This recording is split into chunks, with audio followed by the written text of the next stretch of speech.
Penalty kick বিডির আরও একটি নতুন ভিডিওতে আপনাদের সবাইকে স্বাগতম। সাদা আকাশি জার্সিতে তার অপূর্ণতা বলতে কিছুই নেই। বিশ্বকাপে কোপা আমেরিকা, ফিনালিসিমা, আর্জেন্টিনার হয়ে সবই জিতেছেন। বিশ্বকাপের প্রায় সব পুরস্কার তার হাতে উঠলেও শুধু গোল্ডেন বুটটাই জেতা হয়নি লিওনেল মেসি। সেই আক্ষেপ ঘোচানোর দারুণ সুযোগ আজ। 2026 সালের বিশ্বকাপের ফাইনালে আজ স্পেনের বিপক্ষে লড়বে আর্জেন্টিনা। এই ম্যাচে গোল্ডেন বুট জিততে হলে মেসির সামনে সমীকরণটা অবশ্য বেশ কঠিন।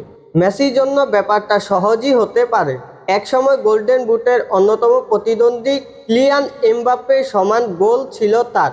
উল্টো অ্যাসিস্টে ফরাসি ফরোয়ার্ডের চেয়ে এগিয়ে ছিলেন তিনি।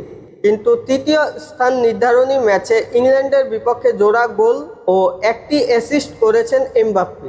সব মিলিয়ে এবারের আসরে ফরাসি ফরোয়ার্ডের গোল সংখ্যা দাঁড়িয়েছে 10 আর অ্যাসিস্ট মেসির সমান 4টি। বিশ্বকাপে মেসির ঝুলিতে এখন রয়েছে 8টি গোল। আজ মেসি যদি 2টি গোল করেন তবে তার সামনে আসবে সময়ের হিসাব, অর্থাৎ কে কতক্ষণ মাঠে ছিলেন। 23তম বিশ্বকাপে এমবাপ্পে খেলেছেন 769 মিনিট আর মেসি এখনও পর্যন্ত খেলেছে 712 মিনিট। ফাইনালে মেসি যদি 57 মিনিটের বেশি মাঠে থাকেন তবে তার খেলার সময় এমবাপ্পের চেয়ে বেশি হয়ে যাবে। আর টাইব্রেকারের নিয়ম অনুযায়ী গোল ও অ্যাসিস্ট সমান হলে কম মিনিট মাঠে থাকা খেলোয়াড়ই গোল্ডেন বুট পান। তাই গোল্ডেন বুট জিততে মেসির সামনে মূলত 2টি পথ খোলা আছে। প্রথমত, মেসিকে আজ হ্যাটট্রিক করতে হবে, যেন গোল সংখ্যায় তিনি এমবাপ্পেকে ছাড়িয়ে যান।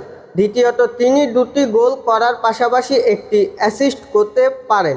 তবে গোল সংখ্যা সমান হলেও অ্যাসিস্টের দিক থেকে ফরাসি ফরোয়ার্ডকে ছাড়িয়ে ট্রফিটি নিজের করে নিতে পারবেন। ফুটবল নিয়ে আমাদের আজকের আপডেট এই পর্যন্তই ছিল। আমাদের চ্যানেল থেকে নিয়মিত ফুটবল সম্পর্কে আপডেট পেতে চ্যানেলটি সাবস্ক্রাইব করে রাখুন। ধন্যবাদ।